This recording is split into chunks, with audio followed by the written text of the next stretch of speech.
إن الحمد لله وصلي وسلم على نبينا مصطفى محمد صلى الله عليه وسلم وعلى آله وصحبه أجمعين أما بعد أعوذ بالله من الشيطان الرجيم بسم الله الرحمن الرحيم സൂറ അൽ ബഖറയിൽ 145 അല്ലാഹു സുബ്ഹാനഹു വ തആല വിശദീകരിക്കുന്നു. അല്ലാഹുവിന്റെ മാർഗ്ഗത്തിൽ ദാനധർമ്മം ചെയ്യുന്നതിന്റെ പുണ്യം വിശദീകരിക്കുന്ന ആയത്താണിത്. മന്ദല്ലദീ യുഖ്രിദുല്ലാഹ്, ആരാണ് അല്ലാഹുവിന് കടം കൊടുക്കുവാനുള്ളത്?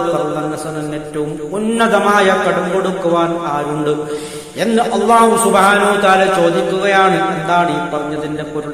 സ്വമനസ്സാലെ അല്ലാഹുവിൽ നിന്ന് പരിപൂർണമായ അല്ലാഹുവിന്റെ പ്രീതി ആഗ്രഹിച്ചുകൊണ്ടും പ്രതിഫലം ആഗ്രഹിച്ചുകൊണ്ടും അല്ലാഹുവിന്റെ മാർഗത്തിൽ ചെലവഴിക്കാൻ ആരുണ്ട് എന്നാണ് അല്ലാഹു ചോദിക്കുന്നത്.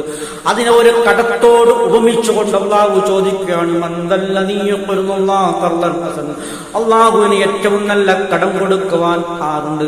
ഇത് കേട്ടപ്പോൾ ഞാൻ അവതരിച്ചപ്പോൾ അൻസാറുകൾപ്പെട്ട ഒരു സഹാബി അബൂ ദഹ്ദാ റളിയല്ലാഹു അൻഹു, അദ്ദേഹത്തിന്റെ 600ഓളം ഈന്തപ്പനകൾ ഉൾക്കൊള്ളുന്ന ഒരു വലിയൊരു തോട്ടം അല്ലാഹുവിന്റെ റസൂലിന് സമർപ്പിച്ചുകൊണ്ട് ഞാനിതാ അല്ലാഹുവിന് കടം കൊടുത്തിരിക്കുന്നു എന്ന് പ്രഖ്യാപിച്ചു. ഇതാണ് സ്വഹാബികളുടെ മാതൃക. നോക്കൂ നിങ്ങൾ, അത്രയും ഉന്നതമായ ആ മനസ്സിന്റെ ഉടമകളായ ആ സലഫുകളുടെ മാതൃകയാണ് ഏറ്റവും നല്ല മാതൃക. ആ മാതൃക പിന്തുടരാൻ നാം ശ്രമിക്കണം എന്നാണ് പറഞ്ഞതിന്റെ അർത്ഥം.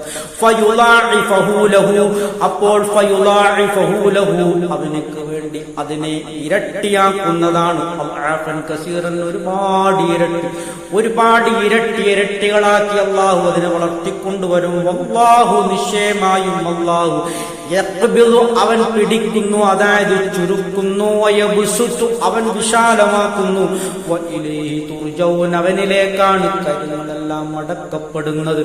അവനാണ് കാര്യങ്ങൾ ചുരുക്കുന്നത് എന്ന് പറഞ്ഞാൽ മനുഷ്യർക്ക് കുറഞ്ഞ സമ്പത്ത് നൽകുന്നതും വിഭവങ്ങൾ നൽകുന്നതും അല്ല തന്നെ, വിശാലമായി നൽകുന്നതും അല്ലാഹു തന്നെ. അതൊക്കെ അല്ലാഹുവിന്റെ പ്രത്യേക ഉദ്ദേശപ്രകാരമാകുന്നു.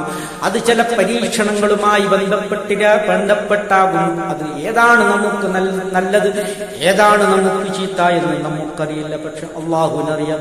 അല്ലാഹു നൽകുന്നതിൽ പൂർണ്ണമായ തൃപ്തിയോടുകൂടി ഈ ദുനിയാവിൽ ജീവിച്ച് മുസ്ലിമായി മരണപ്പെട്ട് ആ അന്തിമമായ സ്വർഗം നേടിയെടുക്കണമെന്നാണ് അല്ലാഹു നമ്മെ ഉപദേശിക്കുന്നത്. ഇതാണ് ആയത്തുമായി ബന്ധപ്പെട്ട് ചുരുങ്ങിയ തോതിൽ വിശദീകരിക്കാനുള്ളത്. സത്യമായി മനസ്സിലാക്കുന്ന സജ്ജനങ്ങൾ നമ്മെ അല്ലാഹു ഉൾപ്പെടുത്തി അനുഗ്രഹിക്കുമാറാകട്ടെ. അൽഹംദുലില്ലാഹി റബ്ബിൽ ആലമീൻ.